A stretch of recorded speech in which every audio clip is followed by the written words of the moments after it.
Good evening and welcome to the April 7th, 2025 Planning Board meeting. If we could please first stand for the pledge. Pledge allegiance to the flag of the United States of America and to the republic for which it stands, one nation, under God, indivisible, with liberty and justice for all. Thank you. First on the agenda, we have correspondence. Anything in there anybody wants to discuss? Not here. Nope. John? I'm sorry. Anything on correspondence? Not here, No. but outside. Counselor? Nope. Okay, we'll move on to the meeting minutes of March 24th, 2025. Any corrections, additions, alterations? No. John, anything on the meeting minutes? Good? Look good to me, yes. Counselor? Everything looks good to me. Do I have a motion to approve the meeting minutes of March 24th, 2025? Motion. Second. All those in favor? Aye. Motion carries. We're going to move into the regular portion of the meeting. First on the agenda, we have Dorchester Glen subdivisions. This is a request for the first 90-day time extension. Location 1643 Maxwell Drive. Did you bring a chair? Hello, everybody. Joseph Arena, the Principal Site How are you, Design Joe? Consultants. Okay, good. We just received verbal approval from the Health Department a couple of weeks ago on their process of approving the project. And we're just waiting for the plat to be finished so we can get that signed. And we'll be on our way and back to you for final signature. Good. Anybody on the board have any issues? No questions. John? Nothing here. Counselor? We're here. Do I have a motion to approve the first 90-day time extension for Dorchester Glen subdivision? Motion. Second. All those in favor? Aye. Hope the family's well. Thank you. He ain't going nowhere. Next, we have Home and Heart. This is a second one-year time extension request. Location 1750 East Main Street. Good evening, Joseph Arena, the Principal Site Design Consultants representing Home and Hearth. As you know, we already have signed site plans on this project, but they have yet to obtain a building permit. They're working on the construction drawings for the buildings, which has taken a little longer time than they expected. But once they're complete, they're going to file for a building permit. Any issues on the board level? No. Anything on your end, John? Nothing here, no. Counselor? No, Mr. Chair. There's no issues then. Do I have a motion to approve the second one-year time extension for Home and Heart? Motion. Second. All those in favor? Aye. Motion carries. Thank you. Next on the agenda, we have the Underhill Farm minor subdivision. This is a decision statement. Location 370 Underhill Road.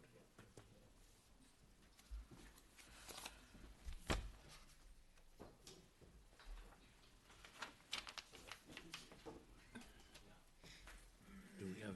Good evening, everyone. With this? Have a problem? No, the next one. The next one, yeah, okay. So, good evening, Mark Blanchard here for the applicant, of course. I believe, unless Mr. Tegater will want to correct me, that the subdivision resolution is in its final form. And unless there are any specific questions, we have come to an agreement with the terms and with our obligations that we have to follow up with the town planning department. And I think we're in a good position for approval of the resolution. I think the legal issues, David, were all ironed out. Came down to the wire, it sounds like, but yes, I believe so. So at this point, it sounds like, Okay. John, anything on your end with the subdivision? No, I'm sure you've noted the paragraph that deals with the Property Owners Association document, which you will be seeing and approving its final form as a condition of this resolution, so just so you're making note of that. Other than that, I have nothing else. Anything from the board? No. All right, in reference to the minor subdivision for Underhill Farm, do we have a motion to act as lead agency, the planning board? Motion. Second. All those in favor? Aye. In front of us, we have a negative declaration. Do we have a motion to approve? Motion. Second. All those in favor? Aye. And then lastly, we have a resolution approving subdivision plat titled Underhill Farms. Do I have a motion? Motion? Is there a second? Second. All those in favor? Aye. Motion carries. Thank you. Thank you. All right, we're gonna move out of the regular portion of the meeting, and we're moving to the work session. Oh, he's leaving? First on the agenda is, and work session is Underhill Farm Site Plan. This is a discussion of site plan amendments, locations 370 Underhill Avenue. So I understand here, we are still working on the language or the deal with the senior complex next door. Can you update us on that, if you could, to start with?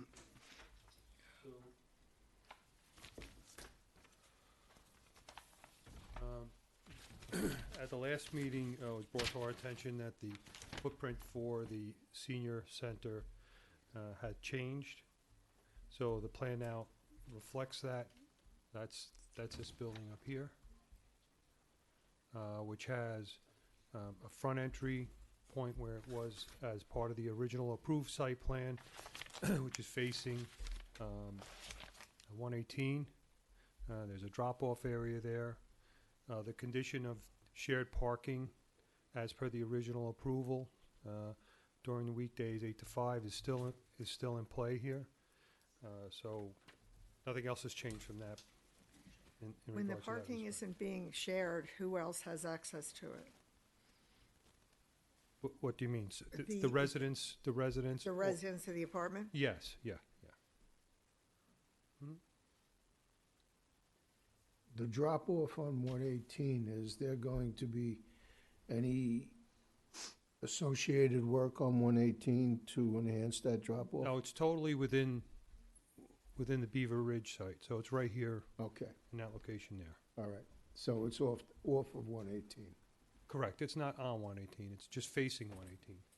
So it's If right, I recall right here. correctly, with 118 in New York State DOT, this stretch, they won't allow any more Correct. openings, even a sidewalk. correct, it's a non-access Right. right away through here. So even if you wanted to do something there, it's off the table. Right. John, you got anything you want to discuss about this? I just want to basically ask a question, which is my latest understanding was that the shared parking had timeframes, but that there wasn't a stated limitation on A, the number, or the exact location of them. Correct. Okay, because it, So any other parking area on the site is free, as long as it's not occupied, right, so in other words, wherever you come in and find a space, you can use it. yes. Okay, because there is a note there that says there's 20 spaces available for use by the senior center. That probably has to modify. Right, and I think that's more just to make it clear that that area is definitely available for seniors, but we could easily add a note to state that it's open access to the site. Okay. Did you get a copy of the draft resolution? No. Then I will point out that there was a section in there that says that there will be 12 times per year outside those days and times upon 2 weeks written notice from the town to use the spaces. In other words, you know, a set number of events that we get to use the building after those hours, so that's something that you guys have to go through. Okay, That's that's the in the first time dra- hearing that's in the about that, draft. but, yeah, Yeah. okay.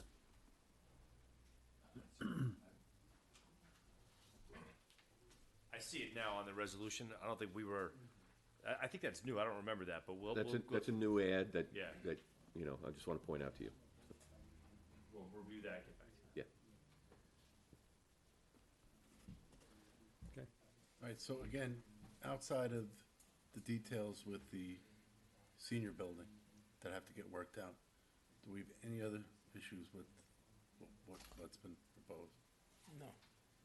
Any other things that we need to? Well, so you note that there's some additional parking in the front near the mansion to accommodate the cafe and so forth. Also, if you take some time, I don't think it needs to be now, but to look at the architecturals of the layout of the additions to the old main house and the architectural elevations to see that they are to your liking and acceptance, because we have been charged with making sure that the historical character and quality is respected to the greatest extent possible. So you can take a look at that at some point.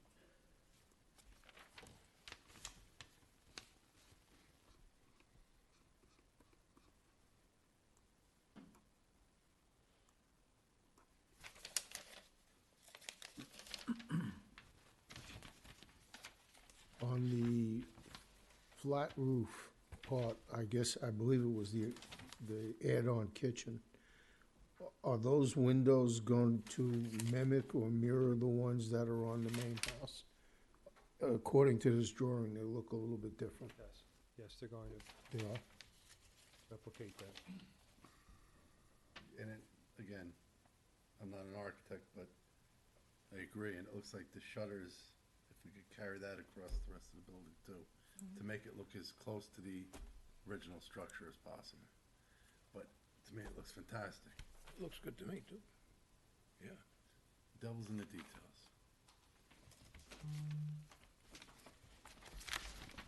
All right, so we got some details to work out with the architecture. Again, David, I'm sure you and Mark are gonna have some conversations about the senior complex that we need to get ironed out. And when that's all done, we gotta review the resolution. Maybe by next time we see each other, we could have this ironed out. Okay. All right? Thank you very much. Oh, Thanks. you got it.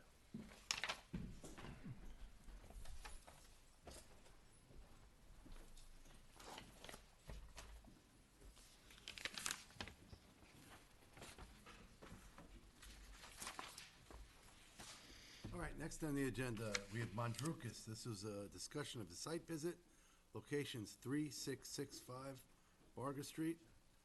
We met last week. Robin was very happy because the whole board showed up this time. We were able to walk the site, take a look. I mean, it seems basically as simple a site you can get. It's very flat. It's out of the flood zone. No problems. It really looks pretty Looks pretty cut and dry to me. straightforward, so. Yeah. Judson Siebert, Yep. Keenan Bean PC on behalf of the applicant. We have the letter dated April 4th with the comments off of the site walk. Yeah. It does look pretty straightforward. I think we can move from pre-application to application stage. Just a couple of I have just kind of an initial concern or question, and that's on the off-street parking, the suggestion that we go from 17 to 10, and the comment that conservation spaces be considered, and by conservation spaces, are we talking land banking, or are we talking about pervious surface? Land banking. Land banking, okay. Are you concerned that you're gonna need the parking for whatever ultimately ends up? At a business point, if you wanna rent a business. Yep. You wanna try and get as much parking as you do. If I get 2 tenants in there, cause I had a building somewhat what you're saying, and there wasn't really enough parking. Oh, I'm sorry. You gotta go to the mic. Oh, I'm You're sorry. gonna get us in trouble with Oz in the back.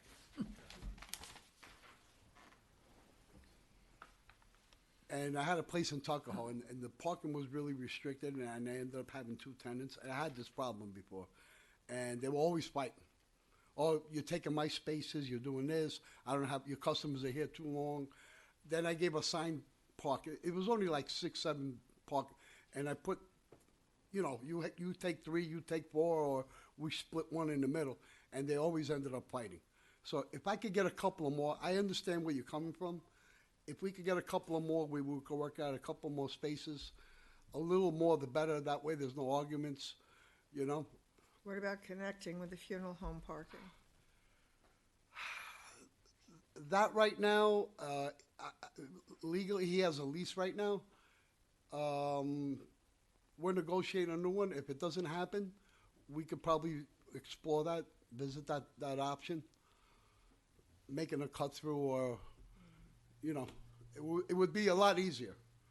A lot easier. And we're negotiating right now, and if it, you know, if we could, it would solve a lot of things if I could cut through and share the parking with him. Yeah. So it's an option. Definitely could- would. Yeah, it would solve a lot of problems.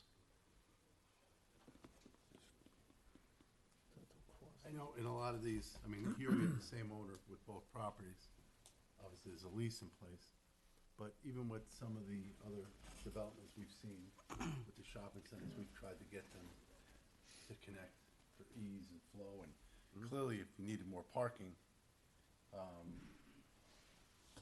know, at certain times, you'd certainly have it. Also, Mr. Fine, you gotta figure too, employees, they're gonna have at least 2 or 3 employees if I have 2, or even if it's one store, you're talking maybe 4 or 5 employees at least.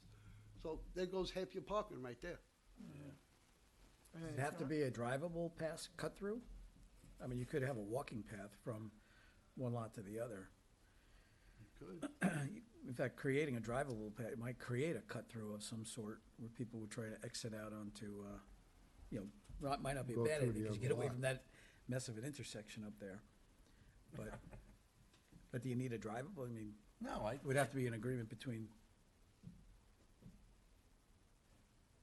Like I said, legally right now, I can't sort, you know. Yeah, I mean, look, we're at pre-application stage. It's Yep. something we can explore. Right. all right. Yeah. Anything else we need to flush out at this point? I don't think so. Anything from the board? All right. Great. Okay, keep working with John and Robin in office. Will do. Obviously, you're gonna wanna work with, as you start to work on the engineering plans with Dan Ciarcia. We'll go from there, Great. okay? Thank you. Thanks, guys. Thank you.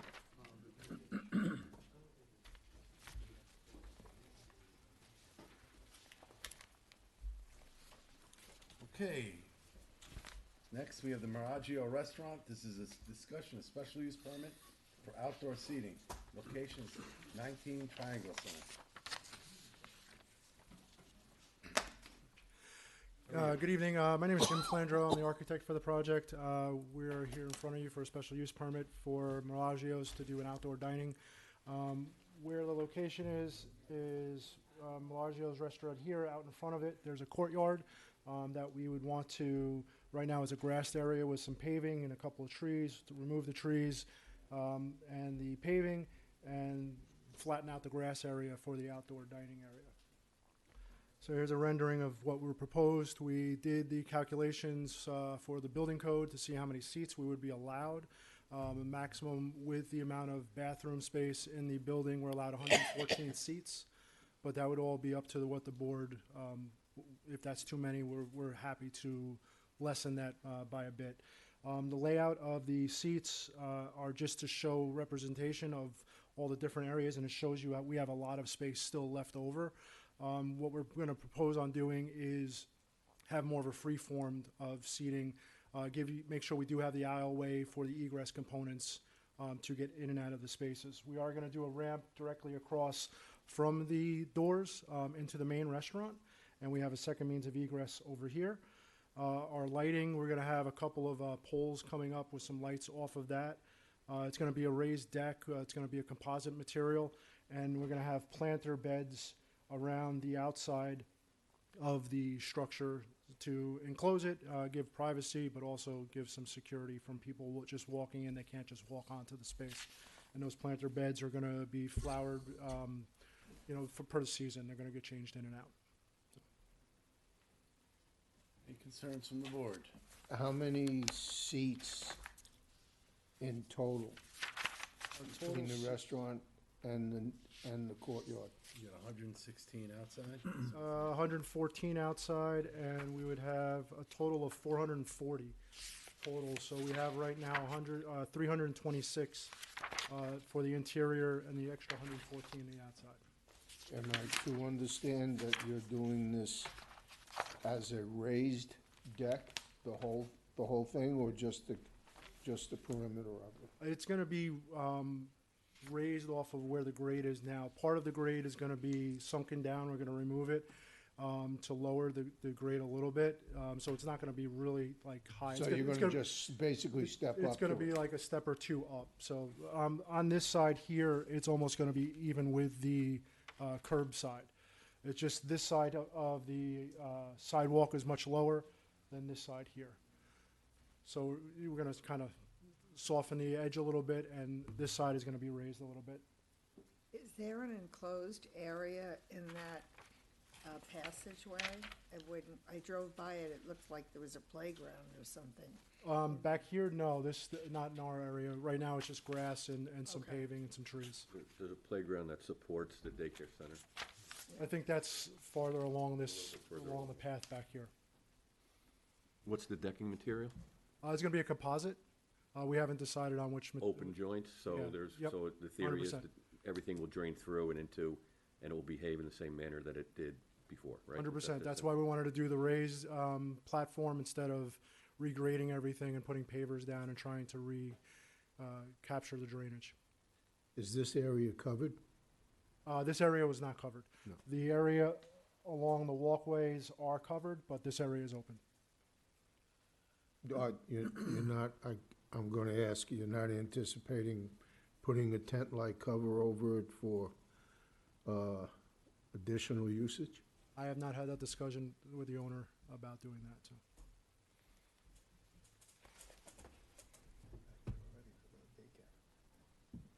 Is that something that you would Well, want to know for we would future? like the, That would be up to John. we would like the opportunity to look into the history to see if there's any other reasons for this to be here than just aesthetic, so we get a handle on, drainage or whatever was in play there before. And there may be nothing. If there is, then I think covering it with some sort of tent would be precluded, as a matter of course, so. There's a couple of catch basins, more on the outside. There's one on the interior of the space. That's one of the reasons why we want to raise it, to keep it. But I looked into that catch basin, and it's filled with garbage and stuff like that. So if it was supposed to be doing anything, it's really not doing what it's supposed to be functioning to. So as we were doing this, we would want to clean it all out and make sure that it's not, we won't have any impact in the future on it. And I don't think parking's an issue. You got a sea of parking there. I do not think so. Right. That's why I didn't even bring it up. All right. As the devil's in the details, I would just run that calculation. Yep. Is the Work with- expectation to remove any of the trees that I'm seeing in the photographs? You remove all the trees? Yes, so all the trees are gonna be removed. We were looking in to try to keep some of them. These here are more just big holly bushes than trees. These are the only two trees. One of them is kind of leaning already. I see that. And this one is right where our location, where our ramp would be. What he's also proposing I'm gonna do is gonna put planters throughout the space. We'll have smaller trees and stuff like that to soften up the area, so it's not just one big open hardscape. Any other concerns? Spot for live music? That's a great idea. I know a guy. Handicap access to the ramp, to the deck? Yeah, so there's gonna be a ramp here, Okay. and that's right across from the doors, which then could lead right into the restaurant if somebody had to go to use the facilities. Would that be the service entrance for waitstaff and all that through that same entrance? Yes, too, that's gonna be the main entrance, so.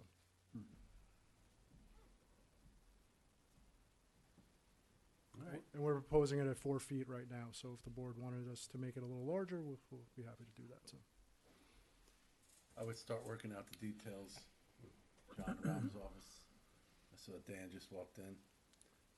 You can verify, what the original intent of the area was, but I think it's a great idea. Thank you. Anything else?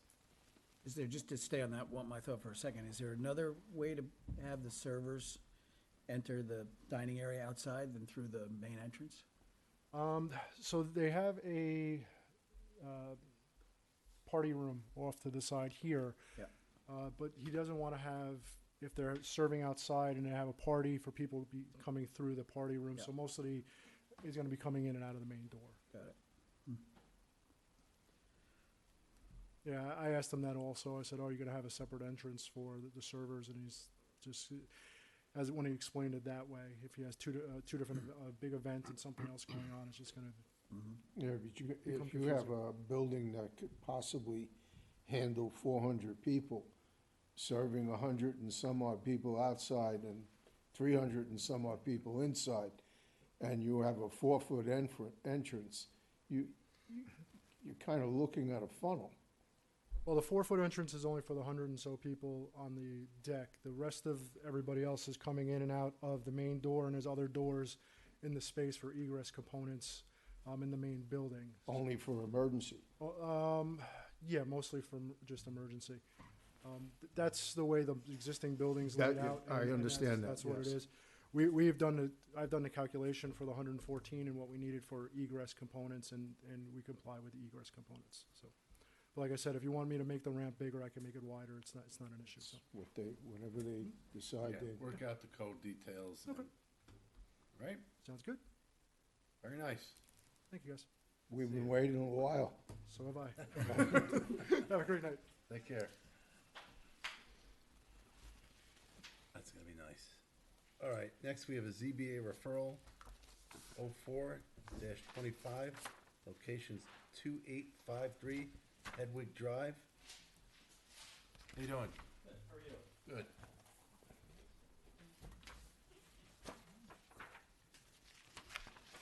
Antique. Jeffrey Ardolino, owner of the property at 2853 Hedwig and 2845 Hedwig, and filed for a lot line adjustment to transfer property from 2853 to 2845. That would bring 2853 under the R120 zoning requirement for 20,000 square feet. So we filed the variance, and the certified mail has gone out to my neighbors, and that'll be dropped off with the building department tomorrow. And looking through this stuff online, it's great to see in 1953, it was still, it's still out. Looks like the same stuff, it's just Different time. many years ago. A lot of signatures on some of those protests. John, we have any issues here? No, I looked at it earlier and already did my own sign off on it, but identified that it needed some variances, so. Yeah. All right, this memo, no planning issues, any objections? No objections. Good luck to you. Thank you. Take care. I did get a kick out of reading all of this. Yeah, right. Yeah. Old time stuff. Jesus. All right, here we go. Okay, next is gonna be interesting, I'm sure. This is a town board referral. This is chapter 300, accessory dwelling units. This is a proposed local law to amend section 300-38 to regulate accessory dwelling units in single-family homes by modifying several bulk requirements related to size of accessory dwelling units and lot area on which they may be allowed. You wanna give us the Cliff Notes version? Sure, I I'll know try. there's no- I I'll know try to there's keep no it Cliff down to Notes Cliff version. Notes length. So, the main thing here is to allow an accessory dwelling unit in an existing detached accessory structure. So right now, you can't do it unless you're in, I think, an acre or more zone, and it would have to have been not a conversion, but actually you keep the accessory building's existing use as is on the first floor, and you can do a second story, like in other words, above the garage apartment, let's say. So what this will do is any accessory structure on a property existing would be able to potentially be converted to a accessory dwelling unit, first floor, second, whatever it is. Okay, so that's the main part of it. The other part is that the maximum size right now is 800 square feet. this raises it to 1,000 square feet, which I think you have to think of it in terms of what kind of unit can you get in 1,000 square feet? And I would suggest that you could probably get 3 bedrooms. You could definitely get 2 bedrooms and about 800, even smaller. Adding 200 square feet is another bedroom, really. Another room. Yeah, so that's a consideration that I had that I picked up on, so. It's not to say that there are 1,000 square foot unit apartments out there that are 2-bedroom only and are, spacious and ample, but certainly you could essentially have another family living, on the same house. So it's a consideration. I'm not saying it's the wrong thing to do necessarily, but certainly it's something to think about in terms of, the number of folks that can live in a neighborhood and the types of units that are there on a single property, including half-acre properties. John, if I may, the minimum size for the accessory building that is there a minimum before you can decide to do an accessory to it? If 400 square feet. That's the 400 minimum. square feet. So, That's like a studio. yes, so if it's 400 feet, or 400 square feet, excuse me, are you allowed to cantilever the upper part and do 1,000 square feet above that? The accessory dwelling unit would be limited to 1,000 square feet in total, Oh, in total? right? So the upper and the lower? Is there a sorting requirement? You'd have to meet whatever health department requirements there would be, which is most typically, and in our half-acre zones mostly would be on sewer already. So they would have to get that approval for those additional bedrooms, wherever they are. If it's in a 2-acre zone, for instance, on septic, that septic would have to support not only what the existing bedroom count in the house is, but whatever additional bedroom count there is. About parking. I think it will remain as 1.5 off-street parking spaces per unit. So it would double the required amount of parking on any given single-family lot. How So long- essentially, These accessory dwelling units are good for a couple of years, maybe 2 or 3. A lot of them don't come back and get redone, so there is a little bit of an issue with keeping up with them. Like an enforcement. Yeah, enforcement, so. so essentially you're turning a single-family lot into a multiple family lot. In essence, you are, yes. I can't assume that the neighbors are gonna be crazy about that. Right, that's why in some regard, it's important, the size is important in that, along those lines, in that consideration, and also, the fact that it's already an existing structure. So you're not purpose-building, accessory dwelling units as a new structure, because And one has to be owner-occupied? one has to be owner-occupied, but the requirement for the main building to be owner-occupied, I think, is being removed as well. That's correct. The, And don't forget that, if you had a house, this is for, this is intended for a separate, not my mother-in-law. building, like a garage. But if you have a house and you wanted to allocate part of your house and make it an ADU, you could do the same thing already. Yes, With the 800 yes, square feet. yes. So the parking, consideration is still there. It always has been. So Just as an aside. is there a minimum acreage size for the lot? It's going to be this ability to convert and add an accessory dwelling unit to a detached structure is being expanded from 1 acre and above to all of our residential zones, single-family residential zones. So that will include the half-acre zone, which has, the R120. It will include R110, which also currently has a minimum lot size of 20 half acre as well. But there are a lot of R110 properties that are much less than the minimum because of the historic And I don't know if I missed it. Do they have to be sewered, or they could be still on septic? They can be still on septic, but you would need the You have right to amount of expand, yeah, because of infrastructure to bedrooms, yeah. handle that and be approved by the health department. Would this be allowed on quarter-acre zone too? Yes. Yeah.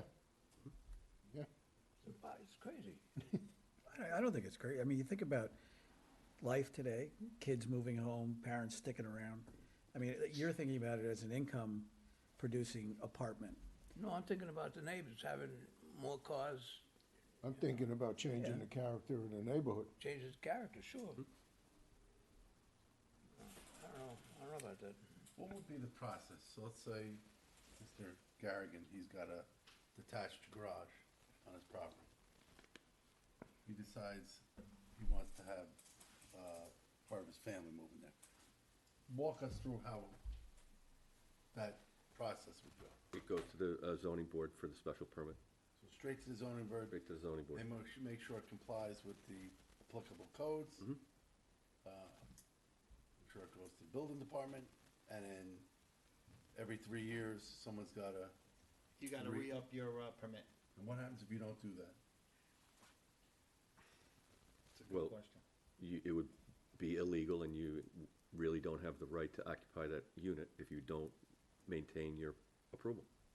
But they That's have the to have a theoretical list side of it. of who they've given the permits to. Yeah, and So, so the building department would make sure that these permits are in place every Yeah. 3 years? That's what should happen.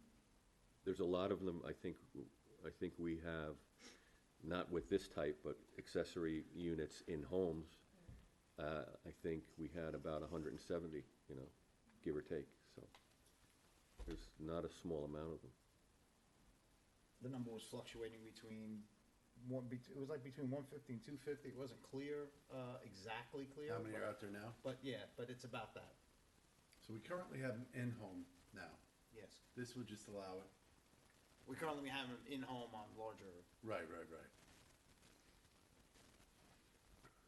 part of the concern that it was brought up by Ken Belfer and our housing committee, just to give people more affordability and some more options. There's money available, as it has always been. It has to be approved, you have to seek the grant or whatever it is, and, up to a certain amount. I don't remember what the amount was, 86,000 or 125, what was it, Susan? There's currently a grant available through Habitat. Right, Habitat, that's it. $125,000 to help defray the cost for an owner who wants to make the changes. Of the rebuild. This is something that this has never been before, and some of these changes would make. Susan, you're gonna have to go to the mic. Yeah, you're gonna get in trouble. Sorry about that, I should know.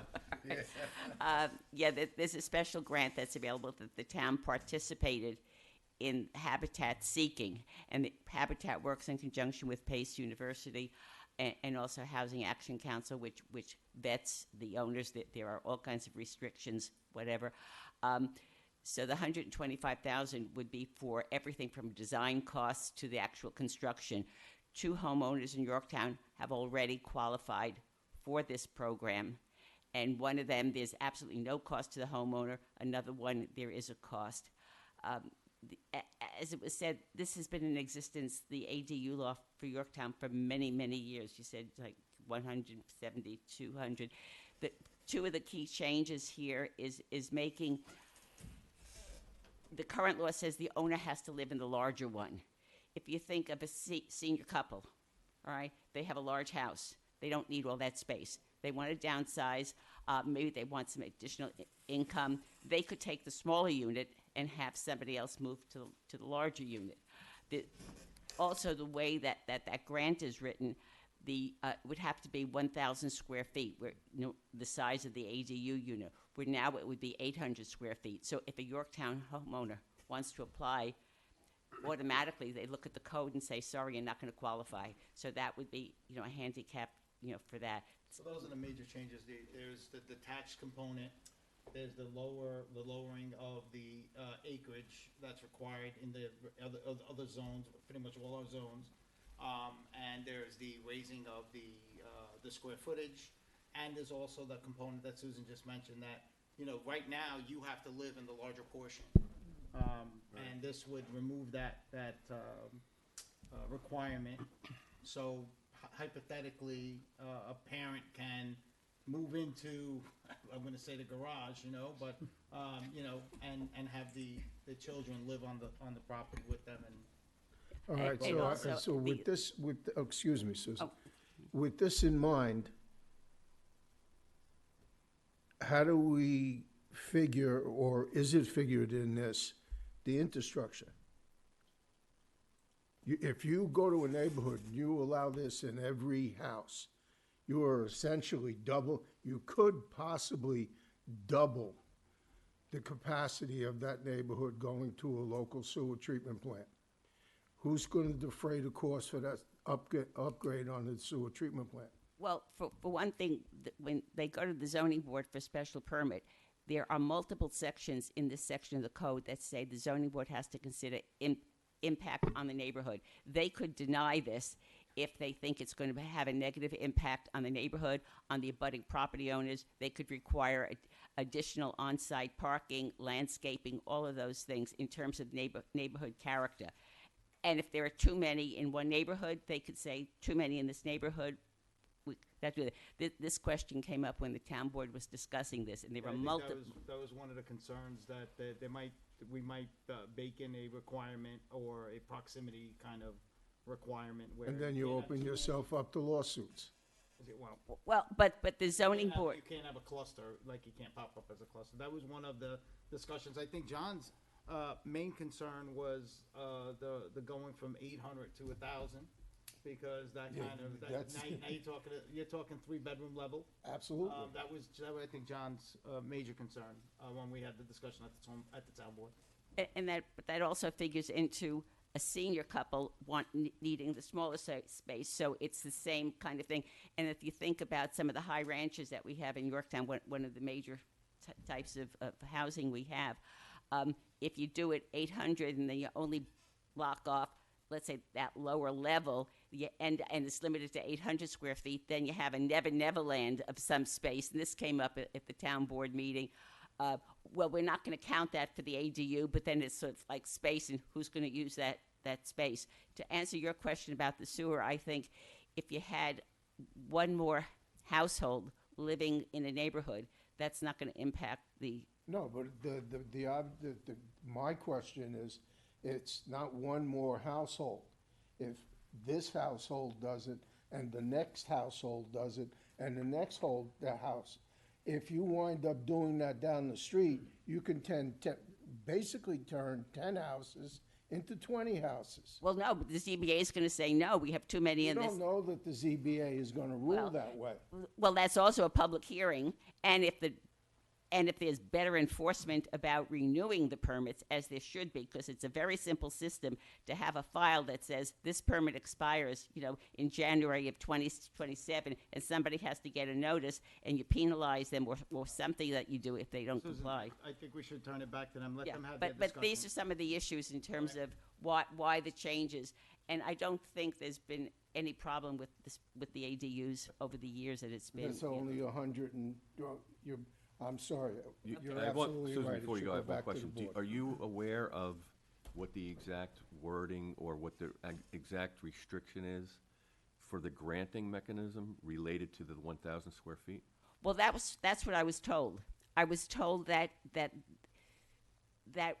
when somebody applies to Habitat, Habitat then works with the Housing Action Council to actually go through the nitty-gritty, because they have to make sure there are only certain municipalities that have signed up with Habitat to be part of this program, and Yorktown did that quite some time ago, before the application was actually submitted.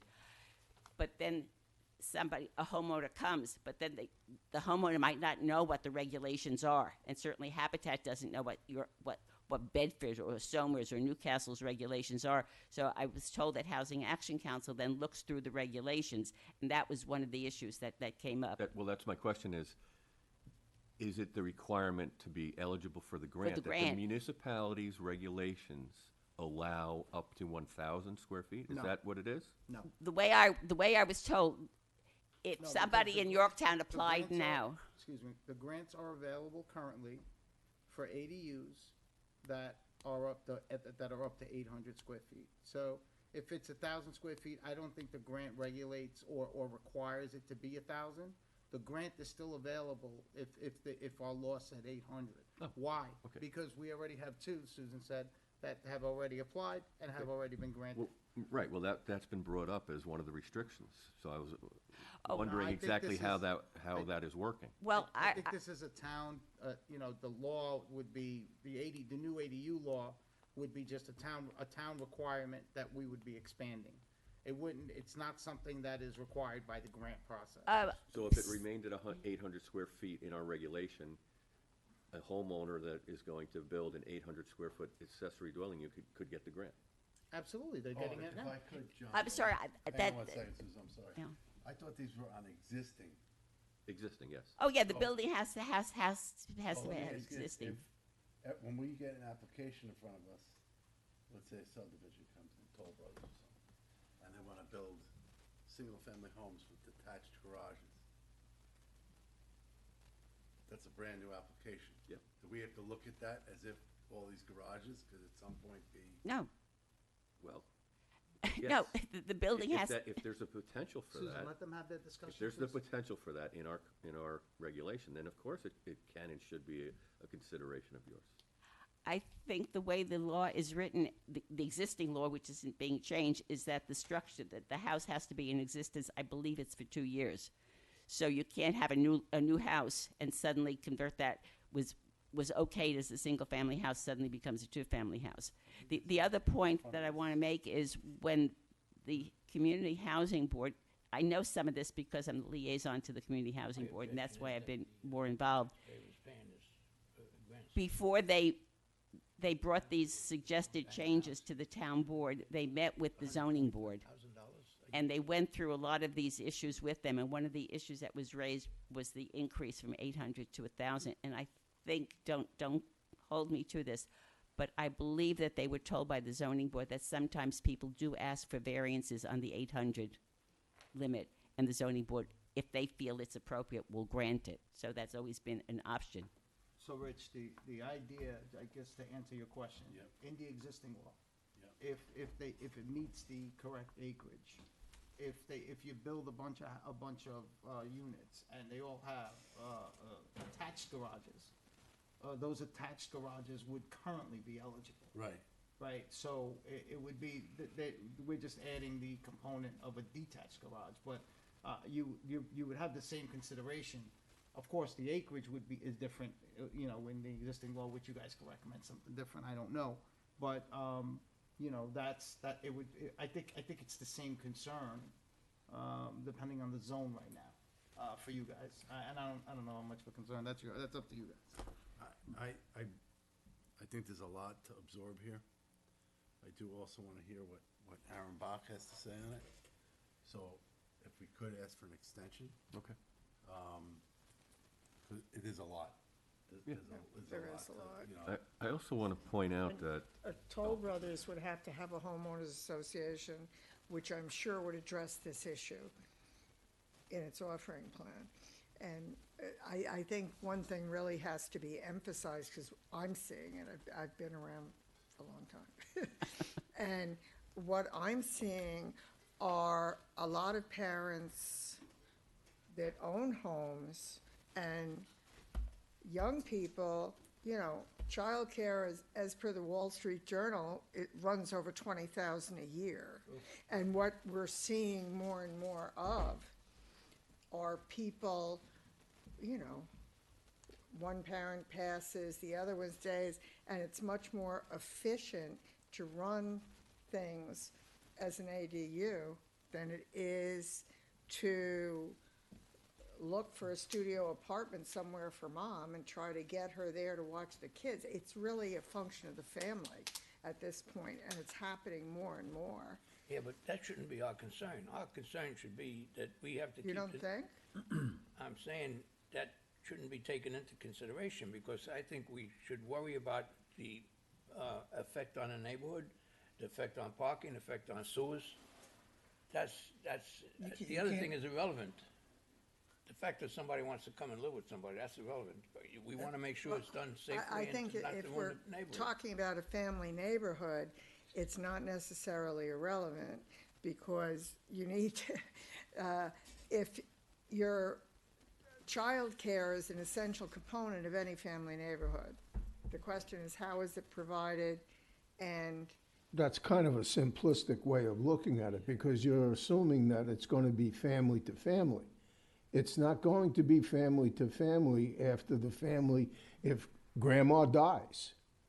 Now we're going to put somebody else in an apartment on a house. Then I object to a 1,000 square foot. I think an accessory apartment should be limited to at least 850.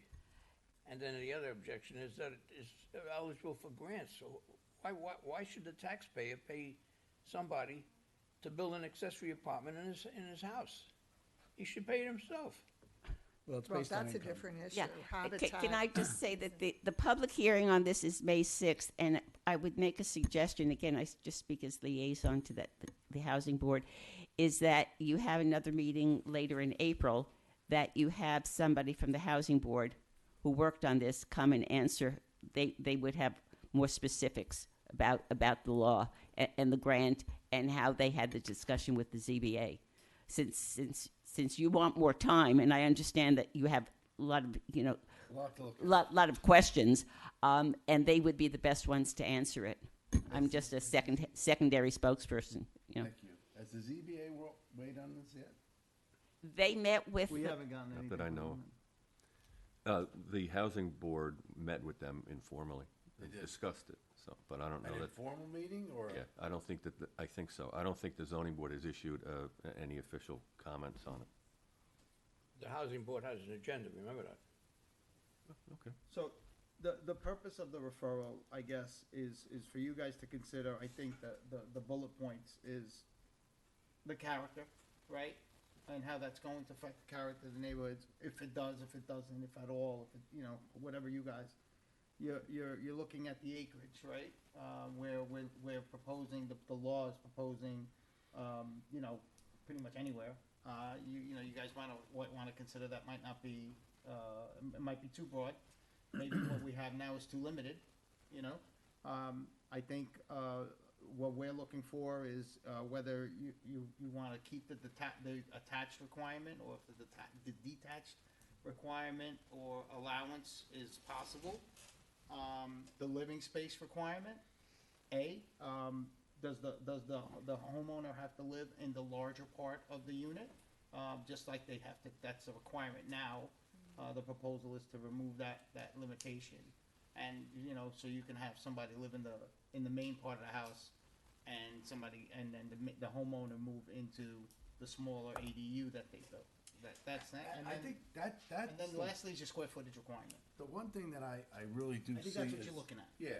The one thing that I do see, and I'm sensitive to, is you get seniors who are getting older. They don't want to leave their home, right? They've been in that home forever. There are some merits. Right. And that's the one part of this. So I want to go back to the parking again, because I always think about traffic and cars. So, what was it, one and a half 1.5. spots? Mhm. How do you get a half a spot? That's It's the just- it's- requirement in the current code. No, I think that's something that's gotta be, right? Because if you look at developments that were done in the 50s, right? I mean, maybe not so much here, but I know where I worked during the day. They don't have enough parking. There's just nowhere near enough parking, right? Because they didn't have the car. Now everybody's got a car, everybody. Right. You got 5 people in a house, 5 cars. At least there. Minimum. That, I think, is a bigger issue, is because you don't want people to them just start parking on the street, and all of a sudden you can get a neighborhood that's relatively is, yeah. quiet, very congested. It is an issue, and much larger parking areas with many more cars can also affect the character of the neighborhood as well. But then it's gonna, Yeah. Dan left, but Dan ran. He's like a ghost. He ran. He appears and disappears, but If we you have limit it- engineering issues too. If we limit it to 800 square feet, you would not get a three-bedroom apartment, so you would absolutely take the volume down. You wouldn't need more cars, you wouldn't need more people. And if you don't put an occupancy requirement on 1,000, you're gonna say there's only 4 people, 5 people gonna live there? You go into any one of these houses that are in Peekskill and stuff like that and look for a doorway. You'll see how many people actually live inside those places. Well, and I think a big thing to remember too is, and I remember dealing with this when I was on the building inspector, and the definition of a family, very, very different than You it don't- was years ago. You don't necessarily need to be related. That's what I'm saying. So if, let's say I live near, and I don't know if even Mercy College is still there, but I'm off Strang, and I have an accessory, garage, and I wanna have 3 college students there. That's a possibility. Right? Again, I think this, on its merits, has a lot of positive aspects to it, but I also think it's gotta be very well thought out in detail, because something that is meant to do good could all of a sudden, Yeah, it's ripe for abuse. it could be. You know what happens when you click your heels together? Dan pops up. There he is. Oh, Hey, Dad. Where'd he go? He was watching us.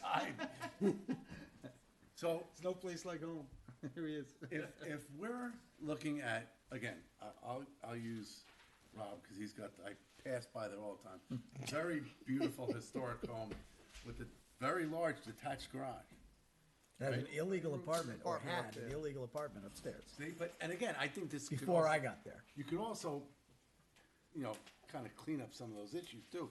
But all of a sudden, we gotta add parking. What triggers in our code you to now get an engineer involved and looking at, Well, what ends up happening, like say, example, depending on the property, right? First off, if you're on septic, it becomes an issue because not only, what ends up happening is because you gotta go back to the health department. If you have an old septic system, they're gonna wanna know what's the old septic system, how many bedrooms are in the existing house, and how many bedrooms are in the new house. And then what ends up happening, you have the setbacks from structures. So, you're working with the setback from the old structure, now you add an accessory structure, and you got a 20-foot setback from that as well. can't add for this. This is what we're hearing, which is, again, something that I think is gonna be a struggle moving forward. So Dan Ciarcia has a house, and he says, you know what? I want an accessory garage. I wanna put 3 cars. I'm getting a classic car, and I wanna put it in the garage. Then when does that become an older structure? Is it 2 years? When are you then allowed to then think about being able to put an accessory dwelling unit in there? Well, I guess that's really a zoning issue. It is, but I think it's gotta be And there's a couple of things that clear. have come up, I know, from other communities. One of the things is, aside from the septic stuff, you have your setbacks. Now, historically, some of these accessory structures follow the accessory structure setback and not the setback for a primary residence in the zone.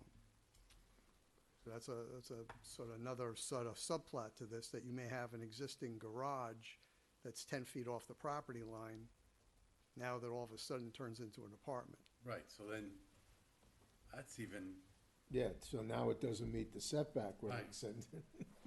And Again, it's how you codify it, if that's a potential issue that you don't like, then because the character of the neighborhood argument becomes, do you just enforce all the other setbacks of the zone and not mess with any of that? so, I'll go back to Rob again. His house is built in 1700s, right? God knows the garage might be on the property line. All of a sudden, he decides he's gonna rent to 4 kids from Mercy College, and maybe at night, they're up late, they're playing music, there's no setback to the other property, so now the homeowner next door is gonna be impacted by that. There's a million million different things, I think. I just want to point out that the law still has the 40,000 square foot minimum in there, so So it's a minimum of an acre. my recollection is different. Mine is too. I don't, So I'm not sure about that, but we'll check into that, make sure this is I'm correct. checking now. I Yeah. don't know if I'll get a text back, but, Yeah. The other thing I want to point out is in terms of the neighborhood character and the difficulty of basing your decisions on that issue, we see all the time going through the zoning board, lots that are below, say, a 20,000 square foot minimum because they're in an older neighborhood.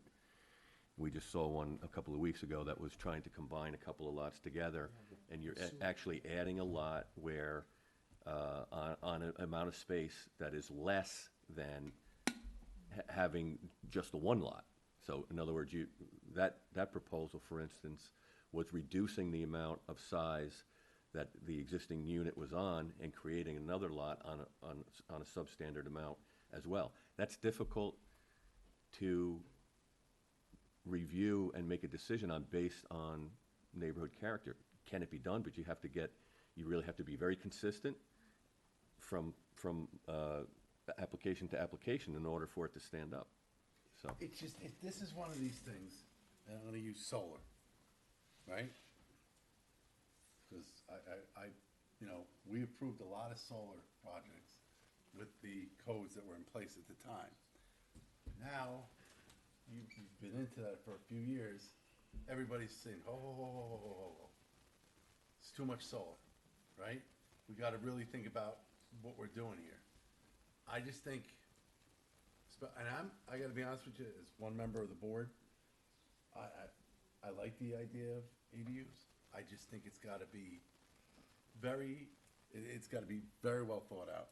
'Cause Gotta protect the could- neighborhood. Yeah, you could, again, what is has a great intent, like solar, right? It's great intent, right? They shut Indian Point, there's no more energy there, so now everybody's using electric cars, electric everything, phones, everything's electric now. How are we gonna fuel that without solar, wind, right? Because we're not building plants anymore. So, great idea, and now all of a sudden, holy Jesus, what did you allow to happen out there? They cut every tree, stop the solar. So it just could, you don't want it to be one of those. So I think there's a lot to look at here. An afterthought, right? Yeah. You're right, And again, 100% right. I would really like to ask for more time and, with Aaron, who also couldn't be here tonight, I'm sure he's gonna have some very thoughtful insight into this. And, listen, because you get one person that, again, the lights on 202 with the water company, right? And the backup alarms, anything.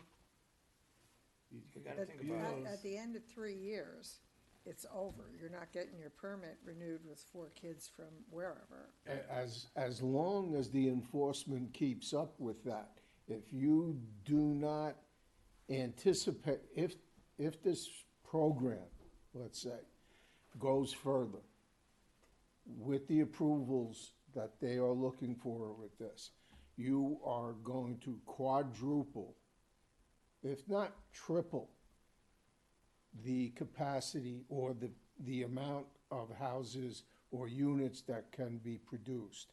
If they are already lagging behind on permits that are existing, what are they gonna do when that 4 times it, if you have not been able to handle what you have now? And another thought that comes to mind, and I know it's gonna really hit this room not really well, this is the governor's way to sanctuary city. She was always enforcing, always pushing immigrants into this state. She is looking for housing. I'm not saying we are not great with we have a lot of housing problems. Yeah. We have a lot of people that are looking for apartments. 100%. We also have a lot of people in this country that shouldn't be here that are looking for places to live. This gives more ammunition to that. Yes. I'm sorry, but that's my opinion, and that's why I'm here. And And I agree with you, 100%. I disagree only because the component of some kind of affordable housing has been an issue in this town since, as I recall, 86, 87.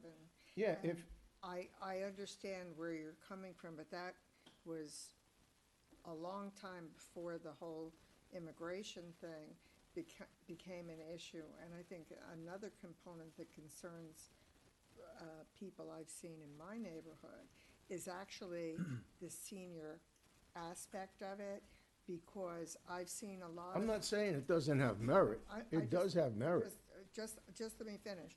When you see groups come in saying they're building senior housing for seniors that, you know, want to downsize, and their idea of senior housing is a 3-story townhouse, anybody that's dealt with senior housing knows That's that not is gonna be a not senior senior housing. housing. That's just a way to pretend you're not going to impact the school system. And I think that's an important component of it also. I shouldn't chime in, but, you know, this law has been in place for years in Yes. Yorktown. Yes. We're just looking at changing, you know, the parameters. So I just want to make that clear. This has been around. This isn't like brand new. This isn't like some, you know, new proposal that we're coming up with, or that the housing committee, the housing board has come up with. This has been just with, they came to us wanting to tweak the parameters. And that's really what this is about. And the parameters, I think, I listed for you are, I think, you know, the synopsis of it all. But, so that's it. I'm sorry I interrupted. No, that's not, look, we're looking for any kind of feedback that's gonna give us a path to wherever we're gonna go with this program. The idea that it has been around for a long time. I know that. It goes back, if I'm not mistaken, it goes back to O'Rourke in Westchester County. But adding these options to the program that is in place now exacerbates the problem. Absolutely. It makes the problem to the point where it is not going to happen in one house on a block. It could happen to, you can tell I'm from the city, I still call it a block, from the neighborhood. It's not one house in the neighborhood, it could be the whole neighborhood. And again, the infrastructure may not be part of this program, it should be intricate to this program. If you have that potential, you got to plan for that potential. So, I'm trying to clarify the acreage, because my recollection and John's recollection are, I think, on the same page. We think that, I'm just trying to clarify if it's still 1 acre, because that would also, you know, Yeah, that change would things limit the, considerably. yes. Right, so it wouldn't be this proliferation that there may be a concern that there might be a proliferation of this stuff. Is that 1 acre for a detached accessory? Yes. Which That's is what- where that's you're what it was more before. likely to see it. It's 1 acre for an ADU, whether it's, at this point, there is no it's such thing as a detached accessory. It has to be part of the house, Well, and that's 1 acre. no, you could do detached accessory provided it didn't supplant the original use of the accessory structure. So if you had a garage, you could do an upstairs apartment on the garage. That's right, that's right. Yeah, we said. So that's even further limiting, so that's being brought away. So, all right, I got maybe more questions. All right, I'm gonna ask it. So, the people who got the grants for all this construction money, can they raise the roof for that? So if I have a garage, and I wanna put a second floor in it now for an accessory dwelling unit, You could do that now, provided you had 1 acre. Now, what you will able to do is no longer have a garage, but convert the garage on the first floor to an apartment. and get rid of the garage space. Yeah, well, it would become And there's living 2 space. cars that are gonna be outside, 2 cars that'll be outside, plus the 2 cars for the people that live there. or 3. Or 3. All right, so why don't we do this? Why don't we gather our thoughts on paper? I think John, Robin, and I know they're probably gonna have Ian draft the memo. I'm sure they've heard kind of where we're thinking, let's hear what Aaron's got to say. I think it would be advantageous to get a member of the housing board here, or a few, to discuss it. I'm sure they'll be more than willing to do that, as if they already met with You know what the they're gonna ZBA once. say. Housing, they have an absolute agenda. They want you to build anything they can, and they call it affordable housing, but affordable to who? Well, again, let's hear what they gotta say. I think Ken's a pretty fair guy. He'll give you a straight, Yeah. So let's set that up, because I'm sure between now and the next meeting, we'll probably have a bunch of more Agreed. questions. And we'll go from there. And we'll hear what Aaron's got to say too. Does that sound reasonable? Yep, sounds good. Counselor? Yeah. You wanna Okay. get to the game? Huh? You want us to get to the game?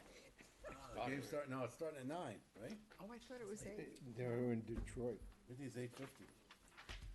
Right? 8:50 tonight? I It's a thought. late start. Yeah. Motion to adjourn? Yeah, we got time. Is there a second? Second. All those in favor? Aye. Thank you very much. Willie wants out.